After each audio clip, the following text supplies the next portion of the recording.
Bueno, yo voy a ser un poco testimonial. Yo vengo de una comunidad indígena, soy de Acatlán Guerrero, hablo náhuatl, estudié allá hasta la secundaria. Mi primera lengua, mi lengua materna es el náhuatl. ¿Cuál es tu mezclatolis? Antinobelmente, me quise te mezclatolis. Me can tocaba se hasta tlayuba. Me cantan los tlatolchas. ¿Cuál es con panose a mostra? Lo que les digo es que les podría estar platicando en náhuatl toda la tarde o mañana, porque pues el náhuatl es mi lengua materna, ¿no? Y cada vez que yo voy a Guerrero hablo en náhuatl con mi familia. Al menos, por ejemplo, de donde yo soy, en la cultura de donde yo soy, no existen términos para definir a una persona homosexual. O sea, tampoco existe un término para definir a una mujer lesbiana, y mucho menos a una mujer trans o a una persona trans. Se puede decir que una persona es afeminada. Por ejemplo, un nombre afeminado es Tlacatl Tezoa o Tezigua, ¿no? Que es afeminado, ¿no? Y una mujer amasculinizada es Sezoa Techtlaca. Techtlaca es que es machorra, pero esos términos solo implican como una expresión del comportamiento de estas personas. No necesariamente aluden a su sexualidad.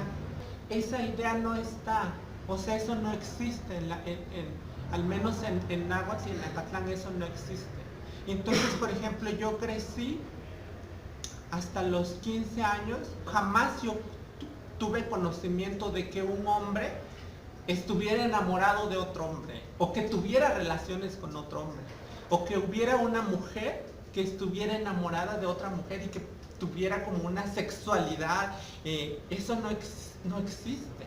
Es algo que no está en el imaginario cultural de la comunidad.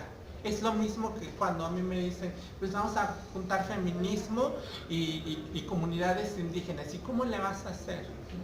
O sea, ¿cómo vas a juntar esas dos cosas que al parecer están como contrapuestas? Porque en las comunidades indígenas sus tradiciones no son de igualdad y no son de poner a la mujer por encima del hombre. Al contrario, las mujeres están subyugadas y la violencia de género es algo legítimo. Mi hermana trabaja en el magisterio y ella, por ejemplo, me cuenta que frecuentemente los niños llegan a veces muy tristes porque sus papás pelearon. Entonces ella, en un afán como de platicar con los padres de familia y de tratar de llevar como una cultura en donde se puedan respetar, les dice, oye, pues es que ¿por qué le pegas a tu esposa? ¿No?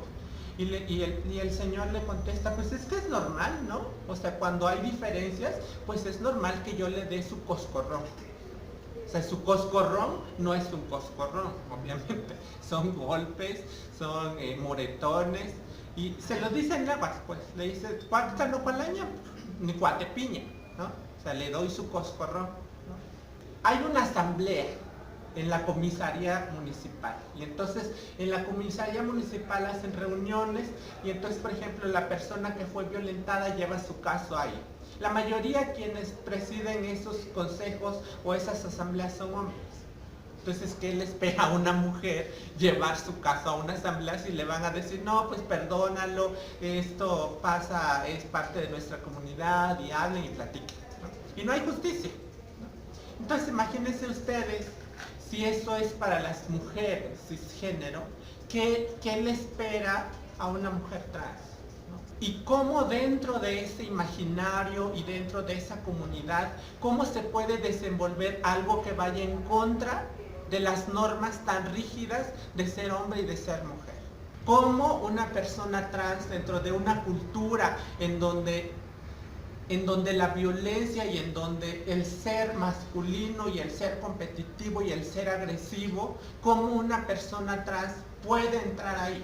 O sea, cómo se puede desenvolver. Es difícil y es por eso que, por ejemplo, muchas personas que son trans, que son gays, que son lesbianas, tienen que salir de sus comunidades indígenas. Lo diferente tuvo que soportar el ser reducido en su calidad humana por el simple hecho de no ser según la norma sexual inexistente, pero fingida y convertida en bandera de intolerancia y segregación. Víctimas en todos los niveles sociales, objeto de chistes, chismes, insultos y muertes. Lo diferente en su condición sexual, hallamos una de las injusticias más antiguas de la historia. No más, nada hay que esconder, ni orientación sexual, ni la rabia por la impotencia ante la incomprensión de un gobierno y un sector de la sociedad que piensa que todo lo que no es como nosotros, como ellos, es anormal y grotesco. ¿De qué tenemos que avergonzarnos, lesbianas, maricas, personas trans y bisexuales? Que se avergüencen quienes roban y matan impunemente siendo gobierno, que se avergüencen quienes persiguen lo diferente. ¿Creen la mayoría de las maricas, es decir, lesbianas, bisexuales, gays y trans, que el cinturón que sirvió como arma homicida iba dirigida contra Ricardo nada más? Creemos que lo que le pasó a Ricardo es un hecho aislado. Somos odiadas, entiéndanlo, como maricas, por nuestra condición sexual y nuestra expresión de género. Son las razones que nos hacen blancos de ataques de cualquier tipo. Nuestra diferencia, nuestra otredad, nuestra condición única también puede politizarnos. Afortunadamente, la mayoría de nosotras no dejaremos que nos maten tan fácilmente. Debemos luchar por nosotras mismas. Nadie más va a hacerlo. Y si en ese proceso conseguimos traer mayor libertad al mundo, la democracia real, todas las artes, los conceptos de amor, filosofía y el alma, solo por mencionar algunos dones de nuestros antiguos maricas griegos. Los maricas LGBT estamos asediadas.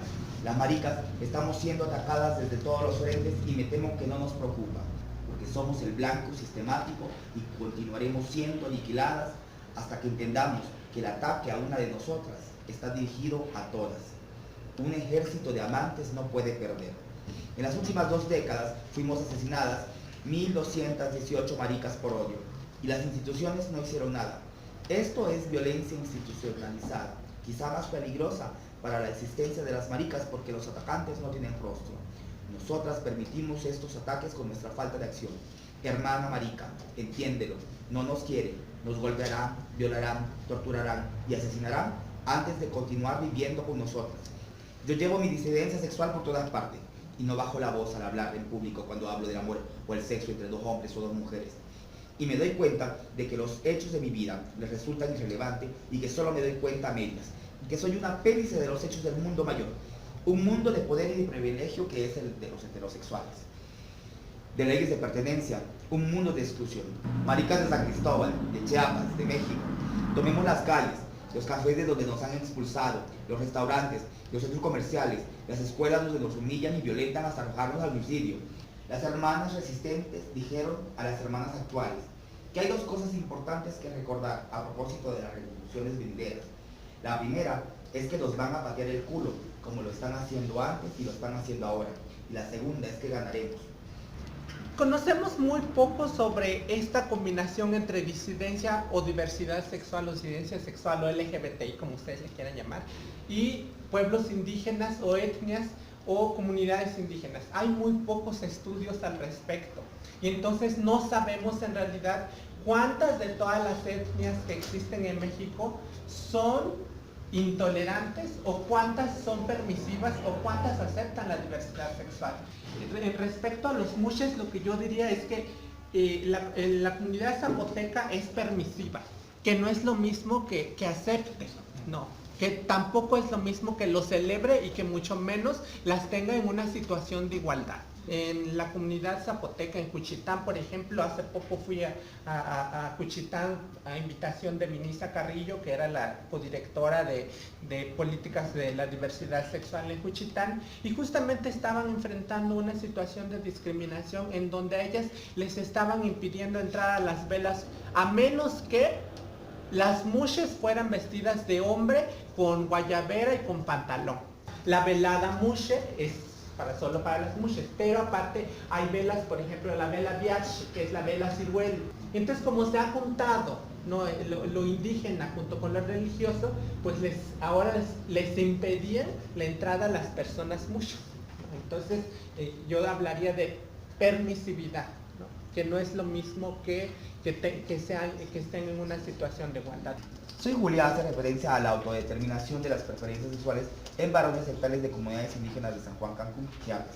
El documental nos retrata una realidad y nos convoca a la reflexión que los pueblos originarios no se enmarcan únicamente en la folclorización, sino que son pueblos dinámicos, cambiantes, que se encuentran en constante adaptación y transformación. Hablar de la disidencia sexual en las comunidades indígenas aún es hablar de un tema tabú. Por ello, resulta altamente atractivo que a través de la vida de Xulia se logre conocer un fragmento de los procesos de cambios que ocurren en el interior de los pueblos originarios. En este documental se conoce la vida de Julia, una joven de 17 años de edad que desde su adolescencia se autodeterminó como homosexual y que desde su lengua materna celtal le dicen a Silvinik, que es hombre, mujer. Este documental será un referente para proyectos futuros en temáticas de las prácticas homosexuales en áreas rurales. Su simplicidad con los derechos sexuales juveniles y otros referentes con los cambios de conductas, adaptabilidad y transformación en los pueblos originarios. Eventos que con seguridad está y estarán ocurriendo en otros municipios de Chiapas y otras muchas comunidades indígenas.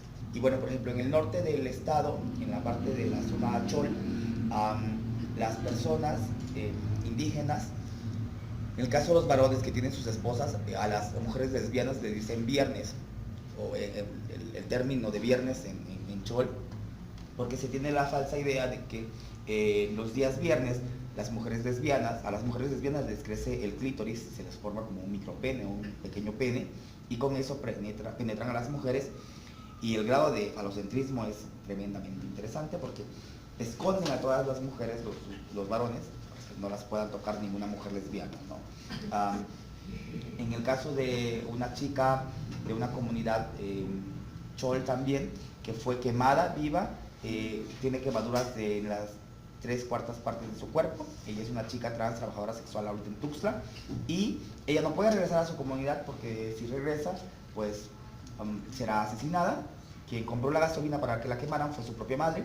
Entonces vemos cómo la religión también tiene mucha influencia, mucho predominio, ¿no? Surge la propuesta de Martiniano de crear este documental a raíz de una declaración que hace el obispo de San Cristóbal, en donde decía que cuando se da la propuesta de matrimonio igualitario en Chiapas, él sale a dar una conferencia y dice que la homosexualidad era un mal que trajeron los españoles, que viene de Occidente, y que en Chiapas y en los altos de Chiapas por eso no ven a ningún indígena que sea marica o que sea lesbiana o que sea trans.